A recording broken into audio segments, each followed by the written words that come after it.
anything planned for this episode? Actually, I do not. Busy time of year, isn't it? I thought you, was it me? I don't know. I don't know. I'm working a lot right now. Yeah, me too. I got like finals coming up and I'm like forgetting things. And I guess I forgot to plan anything for this episode, which isn't like us. No, not at all. No. We're on the ball usually. Deeply responsible. Oh, I've got it. I don't want to let anybody down. We said there's an episode coming out today. You remember the Great Lakes Lore holiday party? You mean you and me sitting in the basement? It's a party. I mean, that's what the invitation said. Yeah, it was a party. Yeah, it did. Who made those invitations? Jimmy. Oh, Jimmy. He's the messenger boy. He's the messenger boy. I mean, he's 45, but he's been Jimmy the messenger boy since he was, oh gosh, it's been like 25 years now. So we just still call him Jimmy the messenger boy. I'm sure he appreciates that. He's oddly okay with it. It's a little strange, but yeah. So Jimmy made those, but more to the point, I probably should have mentioned this before I actually did it, but I had the tape machines running, recording everything that was going on during the party. Tape machines, you say? Well, the digital tape machines. Oh, okay. Being I thought you went old school. Hey, and we told those stories. So yeah, we told monster stories. Yeah. Can we just put that into an episode? Yeah, I think that's probably the best thing to do. All right. Well. Okay. Let's go for it.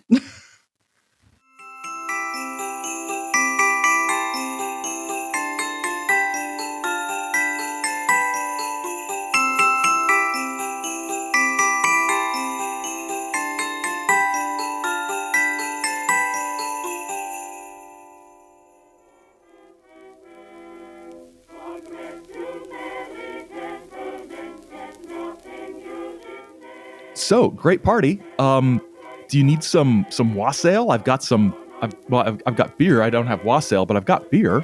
Oh, I thought the invitation said there'd be wassail. It's like my favorite. Oh, that was Jimmy. He was being festive. I told him ale. Maybe he thought I meant do you want a beer? Yeah, I guess. Is anybody else coming? No, it's the Great Lakes Lore holiday party, so we're Great Lakes Lore. Us, huh? Yeah. Okay. Yeah, I mean, I guess I could have included spouses, but the beer budget didn't run to spouses this year. So, yeah. So what do you think of the music? What is it? It's Christmas songs. It sounds a little poppy, a little scratchy. It's because you're not saying, you don't mean poppy as in pop music, do you? No, I mean no. Pops like the discs vinyl. are popping. Yes. Well, I thought since the holidays are a time for family and nostalgia, I thought that I'd get my Meemaw's gramophone out and play some old 78s, and I just thought that would be really sort of historical. Yes. Yeah. You don't like it, do you? No. Okay. No. I mean, I enjoy a good old carol. Yeah. But maybe in higher quality? I'll turn it off. Okay. Okay, so music's out. Yeah. Have I ever told you that back in the day, I love that phrase. They used to tell ghost stories and monster stories at Christmas. Oh, really? Yeah. So I talk about this on my house tours at Christmas time, usually for work. But since Christmas occurred near the winter solstice, or they incorporated it with winter solstice celebrations as Christianity spread across Europe.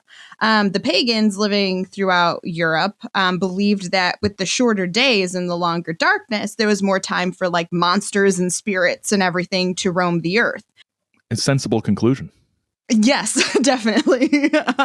But so as that belief sort of faded and Christian Christmas ideas took over, the vestige of that was sort of telling Christmas stories. And of course, what is our most famous ghost story at Christmas? I think I'm supposed to say A Christmas Carol? Yes. Okay. Good job. You get the A+ that my visitors on my house tours get.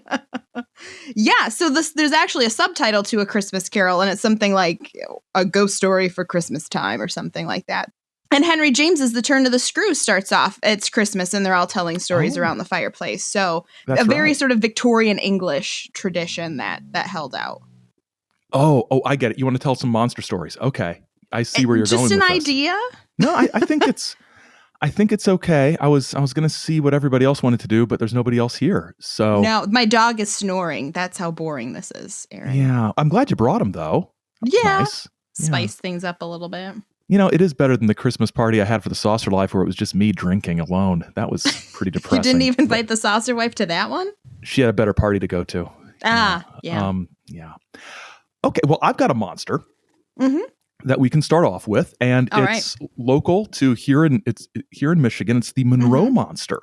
And this was something that happened in August of 1965 down in Monroe County, which is on the southern border of Michigan, right on the Ohio line. Next stop is Toledo. It's basically Ohio. Yeah, it is basically Ohio. So this was a fun story, and the sort of most complete account of it was in a UPI, United Press International story that went out across the state and nationwide, and it had the best sort of opening line that they possibly could, and it was sort of a question. What weighs more than 400 pounds, smells moldy, growls like a mad dog, and dislikes automobiles? And that last phrase, that last phrase has always stuck with me because it's connected to the most famous encounter with the Monroe Monster. It was seen by 15 or 16 people during July and August of 1965, but the most well-known story is of a 17-year-old girl named Christine Van Acker. And one of the things I always not loved, but was notable about this is the newspapers referred to her not as a 17-year-old woman or a 17-year-old girl, but as a 17-year-old blonde. Which what are they trying to say? I don't know. It's listeners. I am blonde, so if somebody's interviewing me saying, "Aaron, tell us about your podcast broadcast partner," I wouldn't say, "Well, she's blonde." I wouldn't sort of lead with that, but it was 1965, and I'll assume they thought that was vital information. So Van Acker was a beauty school student, and she had a black eye, and she said it was from the monster, which, that seems weird. Were there any other witnesses? Yes, her mother was in the car with her. And this is how Christine explained it. She said, quote, "I was driving mother, Mrs. Rose Owens, home. Suddenly there was this bump and a hairy arm grabbed me by the hair. It wasn't human or anything. I tried to go faster, but the car stalled."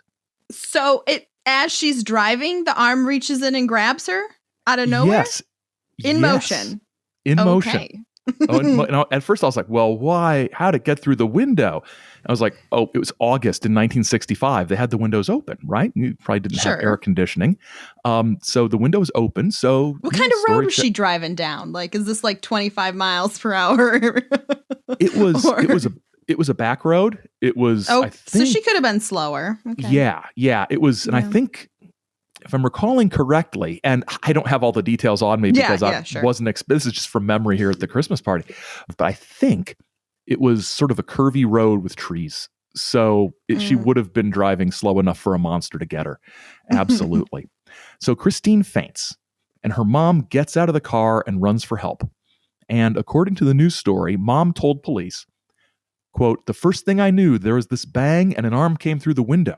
Christine yelled, 'Mommy, help me. Oh my God, help.' I told her to get the car going, but it stalled. The monster had his paw entwined in her hair and kept banging her head on the side of the car. And I decided the best thing to do was to go for help. When I got back with other people, Christine was semi-conscious and the monster was gone." Now, I would hope. I mean, yes, I guess someone needed to get help, but she left her child there for the beast to get? I'd hope my mom would stay with me or something. Or like get a stick or a tire or like I tried to get the beast to let go of her and stop bashing her head into the car. But I was like, well, it's probably, she'll probably still be semi-conscious if I run away for help and come back. She probably, won't be fully, beaten into, a decline. But we get from the mother a description of the monster. It was covered in black, bristly hair. And towards the end of the hair, it was silver. And you couldn't see its face. There was so much hair. And it growled. I don't know. This is a weird story. And other people saw a similar creature in the area throughout the summer. There was a later sort of investigation by something called the UFO Entities Related Catalog, or UFERC, I think they abbreviate it. And they had a very succinct conclusion: probable confusion, bear. Like bear like an animal, not bear like naked. So the UFO people thought it was a bear. The police didn't know what it was. There was, I don't know. What do you think? You're from Michigan, and know things. Are bears a thing? This is party talk here. Are bears a thing in, Michigan? Yeah, but I don't know that they're a thing in Southeast Michigan. That's what I was sort of wondering. Strike me. It doesn't strike me as bear country. I was going to say a bear has paws, but I'm not sure about a bear paw. If this is on video, you could see it. I'm not sure about a bear paw grabbing a woman by the hair and slamming her repeatedly into the side of the car. I think you need thumbs for that. Jointed fingers at the least. Also, I don't know what would cause a bear bust into a moving vehicle. Like the bears that we have around here are generally black bears, and with bristly hair. I mean, bear fur.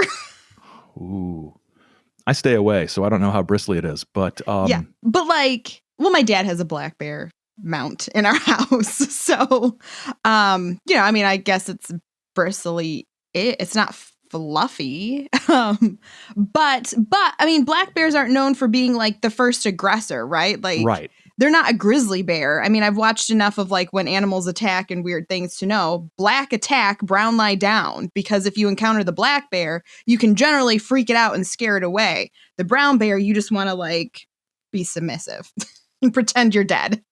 And it sounds like that reminds me of like something that like a gorilla or something would do. Like I feel like I've seen like some bashing something repeatedly or something. Right. Yeah. It sounds like ape-like. Yeah. You see primates, on documentaries about how primates, you do primitive tool use. They'll bash one thing into another to, I don't know, steal the car or whatever this creature was going for. But it doesn't sound like a bear. What do we think this is? What do we think happened here? I don't know. I've always sort of wondered. I don't know. A man in a ghillie suit. A pervert. A pervert in a ghillie suit. That's okay. I'm completely fine with that. I think it's an interesting story. So do you have a monster story? Yeah. So I have a really weird one. It's I'm not going to preface it. I'll just dive in. So the Upper Peninsula was filled with logging and mining and all of these different things, right? Michigan's Upper Peninsula. And so up there, logging was really big in the 1880s, 90s, that kind of time. As things slowed down in the Lower Peninsula, it moved to the Upper Peninsula. And so there's the town of Seney, Seney, in the Upper Peninsula, and it began as a railroad stop in 1881 and then grew into a logging community. Like so many of these logging towns, today it's like a gas station, a bar, a stop and go, and like motels and cabins to rent because they're right next to the Seney National Wildlife Refuge. So people do kind of go to the area. But when this was a town, like a booming town. It was raucous. It was filled with gambling dens and bars and whorehouses and everything a good town needed back then, right?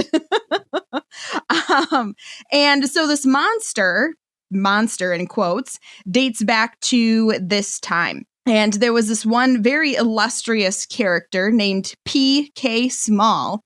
That's a great name. I know. It sounds like a made-up name. Well, then he even had a more made-up name because he became known as Snapjaw. His name, he had the nickname His nickname was Snapjaw. And wait, you'll find out why.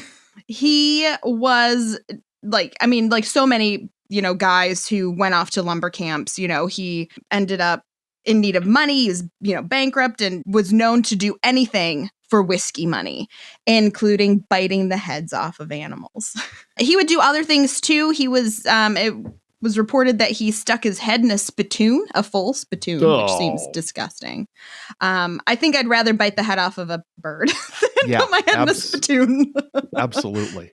And he even ate horse dung. So, gosh, anything for money. And of course, as the stories, spread, everybody then who came through the town wanted to find Snapjaw and ask him if he'd really do these things, or PK Small if you prefer. And he became known as the Seany Ogre because of his unruliness, obviously, and his sort of disgusting nature. But he also had a sort of rough physical appearance. The legend is that he actually had his nose bitten off by someone or something. I couldn't find out what the legend was.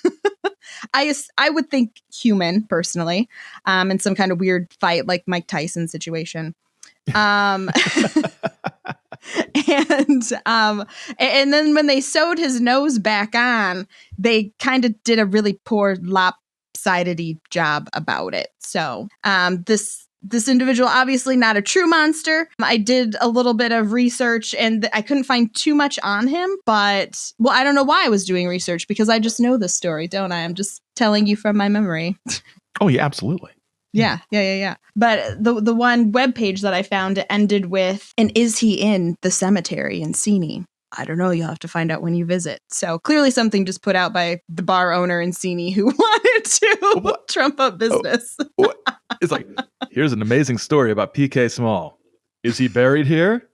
Come to Seany and find out. No, I refuse to, sir. I will not. Okay.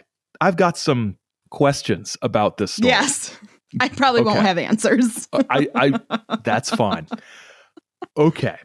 So he'd eat anything for money, small animals, horse dung. Mm-hmm. Did he have, is it pica? Is that the psychological disorder where people just eat things that they shouldn't eat? Oh, I would think he's some level of, mentally disturbed or has some type of psychological issue, coupled with probably being an alcoholic who really needed his next fix in an area that is just filled with drinking and gambling and men and prostitutes. It's an easy place to get rid of all your money very, very quickly. Yes. And it's funny because I never really thought about the towns in the Upper Peninsula as being sort of like, the West, like boom mining towns like that. For some reason, never crossed my mind. But it's like, oh, well, they totally would have had towns like that. Like Wild West sort of things. Yeah. And this is sort of a factual question. And we're at a party. I don't expect you to know the answer to this. Yeah. Were they sewing noses back onto faces in the late 19th century? Because that seems like a pretty ambitious sort of reconstructive surgery process. Like it's not like they were doing skin grafting or I think they probably were just like, oh my gosh, this poor guy's nose is fallen off. It's just a cartilagey so if you lined everything up and stitched, and apparently they couldn't even do that right. So maybe they were not. I don't think they were really, because they didn't do a good job at it anyways. Maybe he just got his drunk friend to like, hey, buddy, will you sew this back on for me? He's like, yeah, sure. How do you survive that in an age before antibiotics? Pouring whiskey on it. That's probably it. Is he dying of sepsis? He's just drunk again. That's an interesting story. He's a monster in the sense that he looked like a monster. He had this monster's appearance. He was given this nickname, but he was an actual person, supposedly. And he did monstrously weird things, but there's nothing supernatural or mysterious about it. He's just a weirdo. An unfortunate weirdo. Unfortunate weirdo. It's going to be the title of my autobiography someday. I'm glad I could provide that for you. The only other comment I have about this is Snapjaw sounds like a name they'd give a Transformer back in the 80s. Ooh, like he transformed into a turtle or something. I was going to say a turtle. I was like, it reminds me of like a snapping turtle. Yeah. Oh, yeah. Snapjaw, the snapping turtle. But saying turtle reminded me of another story. Okay, actually. Go for it. And this is from not quite my hometown, but the county that I'm from, Whitley County in northeastern Indiana. And it's a town called Churubusco. This is a story about Oscar, the Beast of Busco, he was called. He's a beast in the sense that he's big. He's a big turtle. He's a giant snapping turtle. And stories of this turtle in Folk Lake go back to a guy named Oscar Folk, who didn't call it Folk Lake at the time, but it would be called that, afterwards. And he was swimming in it. And he sighted a large turtle. And the story goes that he carved his name, Oscar, into its shell. Oh, that's I know, mean. right? Who does that? The guy's a jerk if he did that, I'm not sure when this was. Some say 1898. But the best summary I ever found when I was doing research about Oscar, when I was in high school. Well, when I was in high school, you do reports on things. So you look up the old newspapers and everything. Found a newspaper article from 1962 summarizing all of it. And it said it was over 50 years ago. Ah. And then the story sort of goes away. I saw a big turtle and carved my name in its shell. You're a jerk, Oscar. Get out of my house. So it sort of goes away. And it's sort of rediscovered in July of 1948. The farm at that point was owned by a man named Gale Harris. And Harris's brother-in-law and his friends were fishing on the lake. And they saw a turtle that they said was as big as a tabletop. That's the quote, as big as a tabletop. Sam, how big is a tabletop? That would depend on the kind of table. You see, that's what I thought when I first read this back in the mid-90s when I was doing research on this. But that quotation as all the quotations I have, they stick with you, right? Even decades later.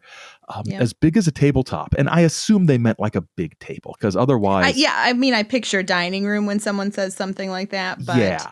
They looked for this turtle for about a year.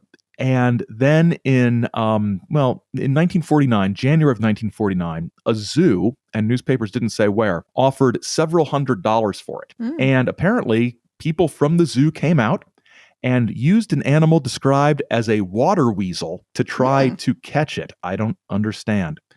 But they were able to get a glimpse of it. It was January in Indiana, so the lake was frozen over. They cut a hole in the ice and they used a periscope upside down to look underneath the surface of the ice to try to find it. And they saw it. They weren't able to capture it, but the people from the zoo apparently saw it and estimated it to be between 300 and 400 pounds. A couple months later, in March of 1949, there was a really slow news day. And that's what later stories actually said. There's an article about how the turtle story got started. Well, all we had was the fact that a police manhunt wasn't going very well and it was raining. So we needed something to fill the paper. So they said, have they ever caught this turtle? And somehow this went the 1949 equivalent of viral. It got picked up by wire services. It got picked up by the Indiana News Wire Service. So it was in newspapers all around the state. And people show up by the hundreds at this lake looking for the turtle. And it's estimated that throughout 1949 into 1950, there are thousands of people running around doing various things to try to find this turtle. I think that number might be exaggerated a little bit, but it's definitely hundreds. And the town of Churubusco gets in on this too. And I've memorized this quotation from a newspaper, which I'm really impressed by. I've got a pretty good memory. The 1,200 residents of the northeastern Indiana town have decided to build a turtle house for Oscar. The community association, a local chamber of commerce, said the structure will be put up right in the center of town where everyone can see him if they can catch him. This sounds remarkably cruel. It does. Yeah. So let's catch this beautiful natural creation and put him in a little house in the center of town so everybody can gawk at him. Yeah. Instead of letting him live out his amazing life in the water. So in this article, Harris, the farmer, complains that he never should have told anybody about the turtle because he's not getting any actual farm work done, because he's spending his time dealing with people looking for the turtle, and he's still trying to find the turtle himself. In September, he tries a couple other things, and the headline was, my memory's amazing, Sam, you've got to admit that. The headline was, pumping away at lake with hope of snaring Oscar. Yes, he is trying to drain the lake. He's got pumps hooked up to tractor engines. Oh, they also, there's also an attempt to, they bring in a female turtle named Minnie from Florida. And I guess they just have her, she's strutting herself around the pond, they're hoping Oscar just, tries to take a shot at that, but didn't work. Minnie was not alluring enough. Not his type. Nope. So nothing works. Despite hundreds of people being involved in attempts, there are people who catch turtles they think might be Oscar, but they're a measly 15 pounds. But then, in 1951, Churubusco decides to redirect the efforts to find the turtle into a public event, Turtle Day. We've got hundreds of people coming to town in the summers looking for this turtle. It's still in the news. Why not do a big thing, try to raise some money, and pay off the mortgage on the town's community building? And so they do this. And the first Turtle Day featured a pie eating contest and the crowning of a Turtle Day queen. And the highlight was to be, quote, a mechanical turtle fashioned from a big truck. Ooh. And Turtle Day is now Turtle Days. It goes on for 3 or 4 days every summer. And I've been to Turtle Days. Yeah, Oscar, the Beast of Busco. Not a monster, but I think spiritually a descendant of old Snapjaw up in Seney. Well, hey, I'm going to go get another, not a wassail, but yeah, let's get some more beers, and then maybe we'll have time for some more monster stories. All right.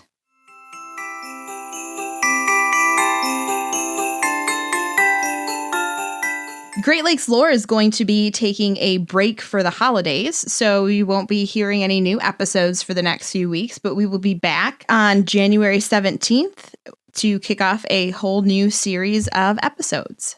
Absolutely. And we will have some little treats dropping on the feed and on YouTube and on social media all during that time. So not all during that time, but occasionally we will not vanish from your lives if you follow us on social media. But you can subscribe to the show at greatlakeslore.com or wherever you find podcasts. And be sure to follow us on Twitter and Instagram and Facebook. Links are in the show notes, and we'll be active there, as well as on YouTube. Links to YouTube are in there as well. We'll be active throughout our little New Year's break.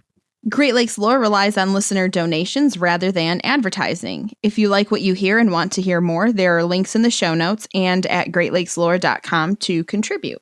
And be sure to reach out with your questions and comments on this episode and any episode of this first run. I think if you have any questions we didn't answer about previous episodes, if you've listened to them after those initial weeks when they dropped, if you have questions about anything we've done on the show, send them to us and we will hit them in our last installment of Monday Mail Call for 2021. And also, if you like the show, we'd love it if you would leave a rating and review at Apple Podcasts or wherever you rate and review your podcasts. Those are really valuable to us.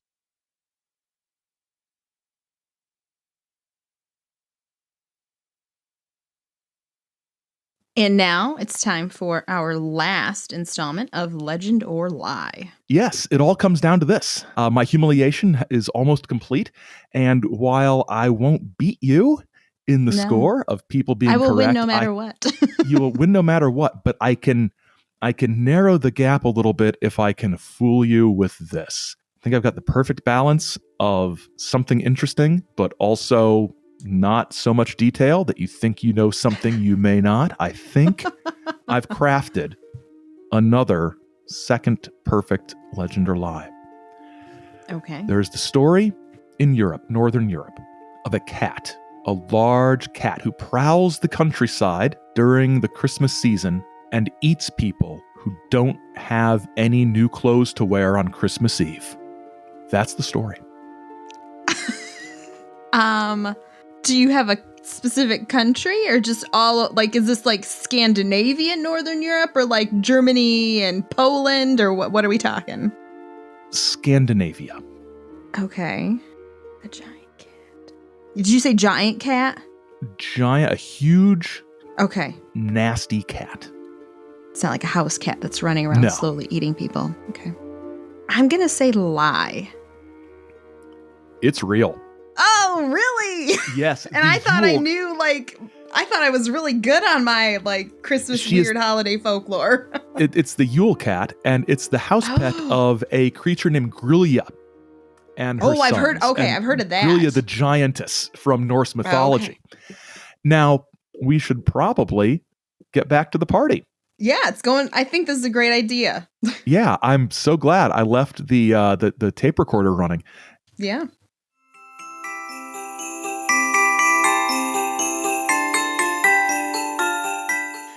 All right, so I've got a monster. So this is a fun one. We're gonna jump a little bit further back in the Wayback Machine here and talk about the Michigan merman, or the Lake Superior merman. As you know, the Great Lakes region was originally settled by Native Americans, and so largely there were three tribes: the Ojibwe, the Potawatomi, and the Ottawa. Eventually, as the Europeans came over, the French were the first ones to really, I guess I'll say infiltrate. The Great Lakes region. That's what they did. They didn't really come in force. Exactly. They just sort of snuck in and killed beaver. Yeah. Right. And so we have the French Jesuit missionaries, as well as a lot of fur traders that began colonizing the region. And voyageurs were these fur trader folks. So they're voyageurs, but they're French, so they're voyageurs. So they're tootling along in their canoes on the Great Lakes waterways through the Great Lakes and the river systems that connect them. And this story deals with one of those voyageurs, and his name was Venant Saint Germain, which I found very interesting because the Count of Saint Germain is obviously. I was going to say that. Yeah. I know. I was like, wait, for real? Is it the same guy? Because he did a lot of stuff. He lived for like hundreds of years. I know. Saint Germain, along with three other men and an old Ojibwe woman, the story says, were traveling from Grand Portage, which is the region of Minnesota, like at the Minnesota-Canadian border. And they were going to go into Lake Superior, and they were headed to Thunder Bay. And so they stop off on Pie Island, which is between Isle Royal. It's between Isle Royal and the Canadian border, the top of Canadian land, or bottom, I guess, of Canadian land it would be from Lake Superior. I'm explaining that very poorly, but you know what I mean. The southern Canadian coast. Yes. So they reach Pie Island, and they need to get some more food to take on their voyage. So Saint Germain ordered the three men to go and put their nets out in the water, and he heads down with them. And on his way back, he decides to take one last look out across Lake Superior, and something catches his eye. And he claims that he saw this creature from about the waist up above the water, like way out in the water. And it looked humanoid. Like, it appeared to be human, but he couldn't see anything from the waist down, but it just sort of sat up in the water looking back at him, and he stared at it in confusion. Apparently it raised an arm. It had an arm up in the air, so he could tell it had like fingers, so it appeared very man-like, but it said kind of like a child, he described it as. And so the three others came up to him, and it sort of snapped him out of this trance, and he thought, oh my gosh, I should kill this. Of course. So he grabs his rifle, and the Ojibwe woman runs out, and she's like, no, you can't do this. And there's like a bit of a tussle, and the creature's able to get away.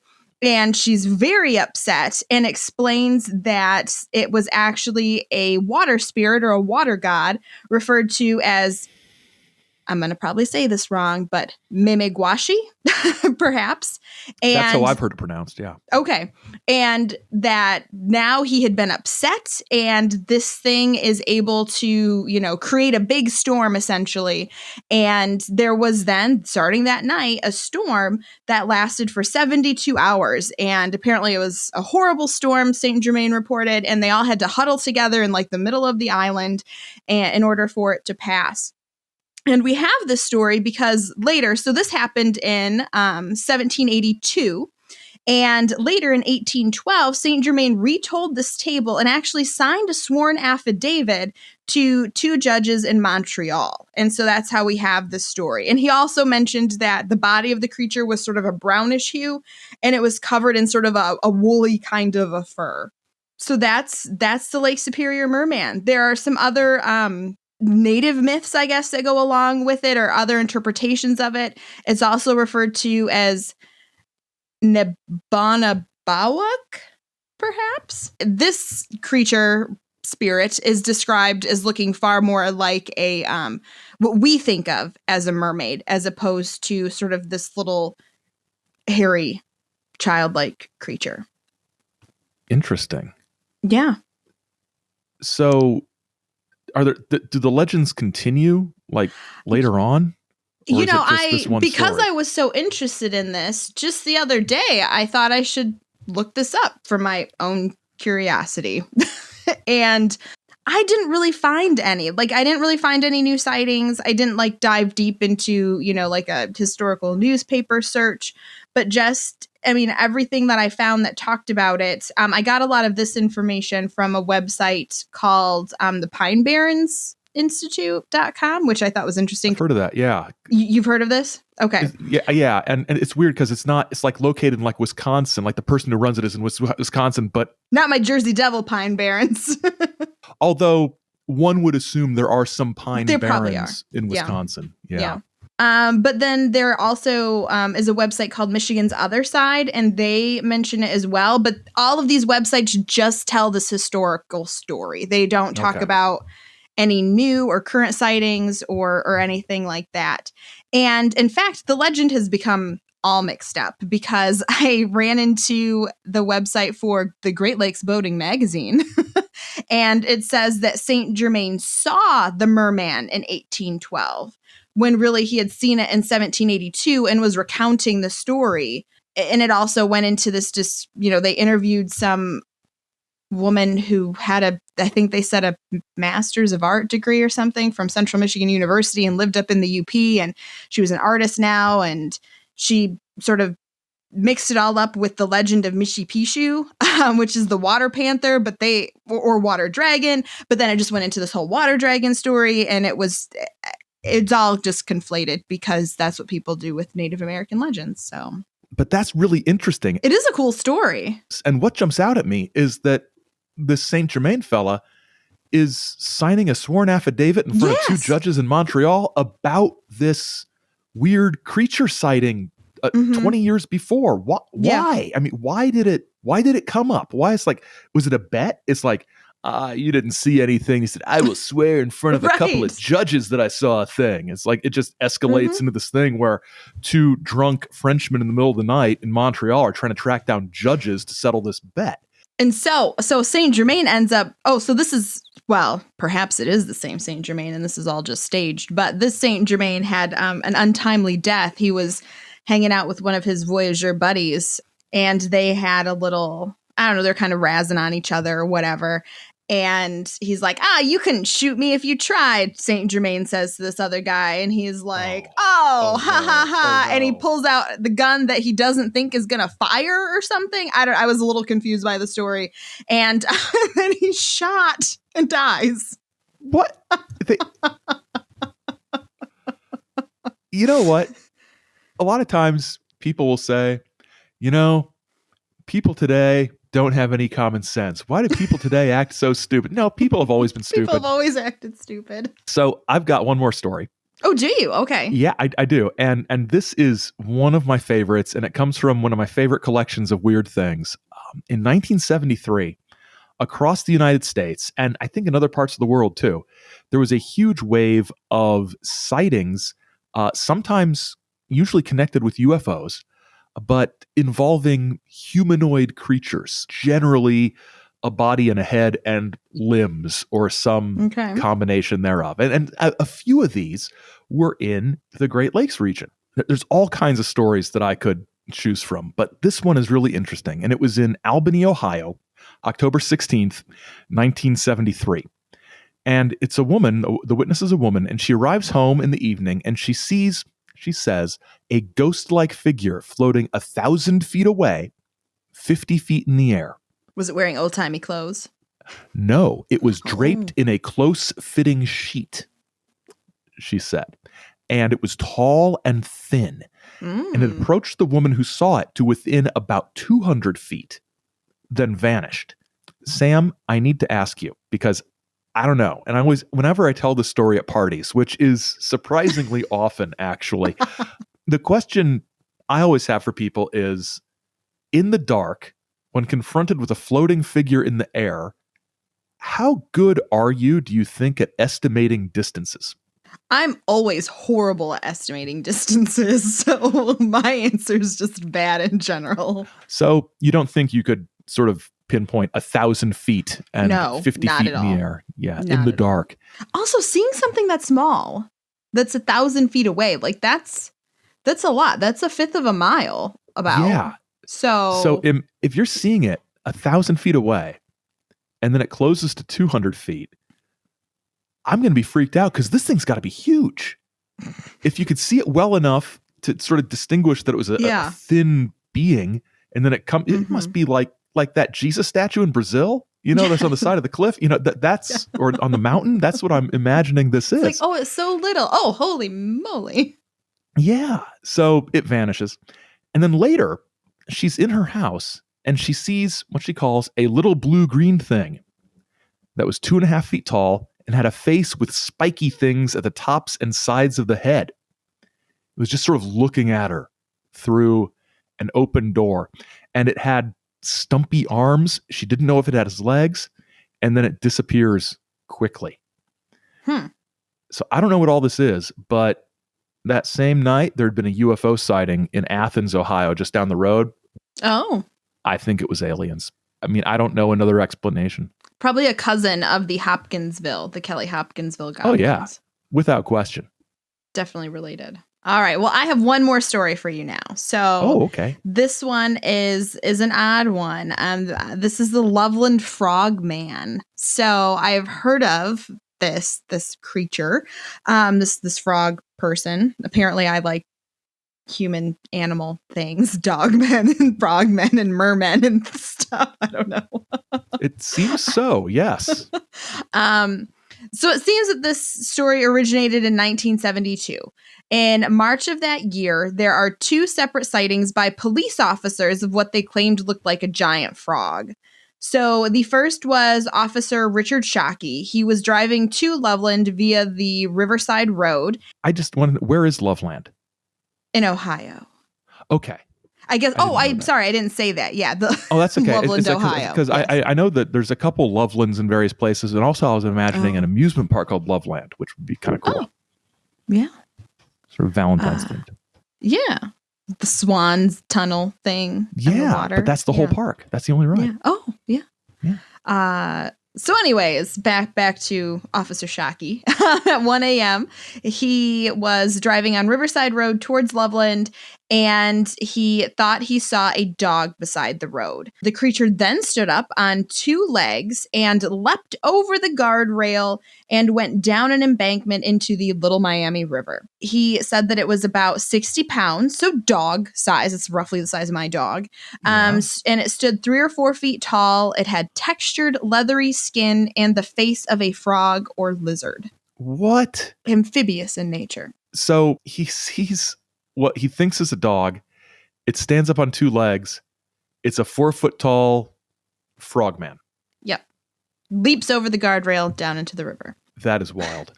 Yeah. So he thought so too. He headed back to the station and he found his friend, Officer Mark Matthews, and they went back to the scene of the sighting and they found scrape marks headed down towards the river. That's sort of the end of that. So this was on March 3rd. So then on St. Patrick's Day, March 17th, Officer Matthews had a similar experience. He thought there was a dead animal on the side of the road, but when he stopped, he thought he was cleared off the road. And when he stopped and he opened the door, it startled the creature and it stood up. And he described it as a football player like crouch that it was kind of standing in on its two hind feet. So I'm imagining like, at the line, as they're all standing there. So the creature then walked over to the guardrail and apparently didn't take his eyes off of Officer Matthews. So I just imagine it like hobbling over to the guardrail. He put one leg over the guardrail and Matthews decided to shoot at the creature. And then this is where things get weird. So the story that I told you. This is where things get weird?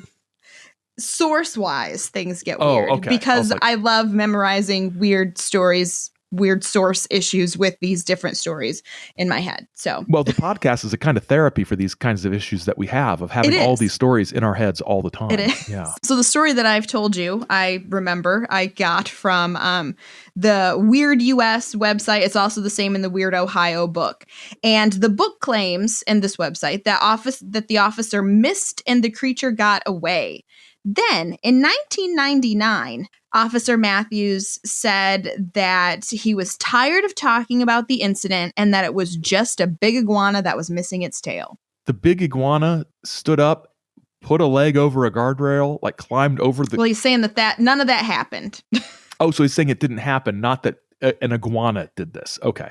Well, there was an iguana, but that it didn't act like a frogman. Right. Okay. And so the Weird US folks had been relying on the research of, they called them the two Fortean researchers, Ron Schaffner and Richard Mackey, who researched the story before, and that and that they weren't sure why Matthews had changed the story because both of the officers claimed that the creature looked like a giant frog at the time. So I thought this was interesting. That's weird. Yeah. Right? So I did a little more digging. Oh. I found a news story from the Cincinnati ABC station. And in it, it's far more recent, Officer Matthews came forward and said that it was all a hoax. He had actually killed the creature when he shot it, and it was a large, sickly iguana missing its tail, probably something that, someone let out of the house, they didn't want it anymore, whatever. And he took it to Shockey, the first officer, because he had been so upset by the incident. He wanted to be like, look, this is what you saw. Yeah. And that was that. Matthews claims that he never tried to hoodwink anybody. He said he told the whole story when he was interviewed by someone writing, quote, a book about Ohio urban legends. But the man ended the story with the gunshot, not mentioning that Matthews had killed the creature.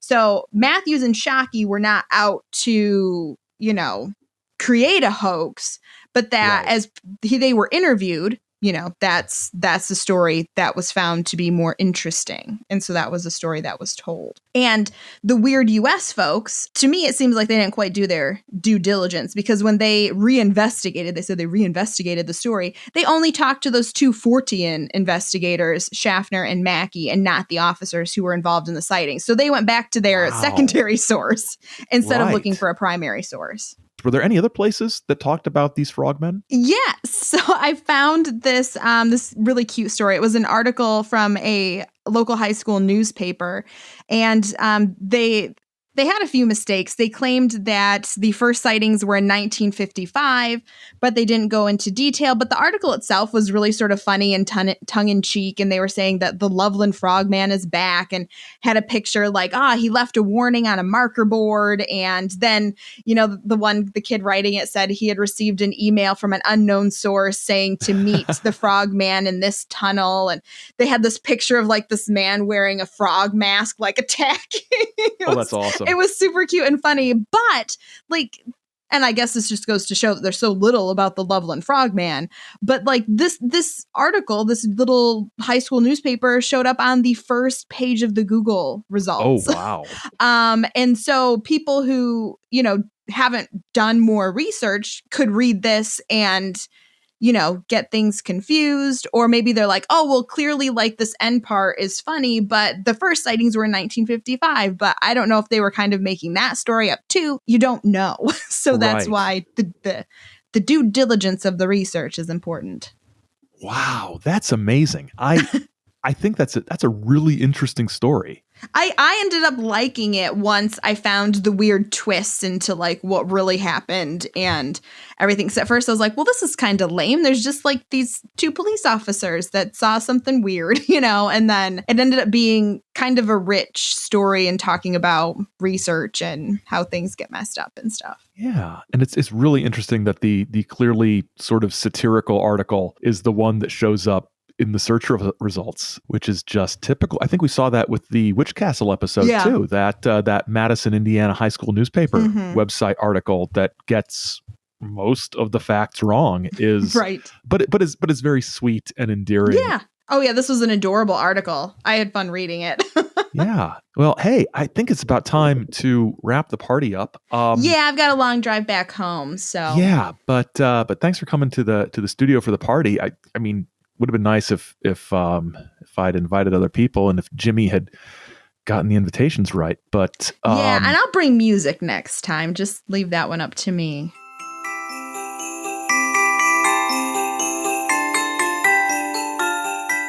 All right. Well, thanks. Merry Christmas. Merry Christmas. Thank you for listening. This was written and produced by us at the party, and our music, the holiday theme music, was by Hörspielwerkstatt. And the party music was courtesy the Internet Archive via Mima's Old Victrola. Great Lakes Lore is a Chizo Media production. Chizo Media. Our heart is somewhere at the North Pole with Santa. Until next time, don't get lost in the lore.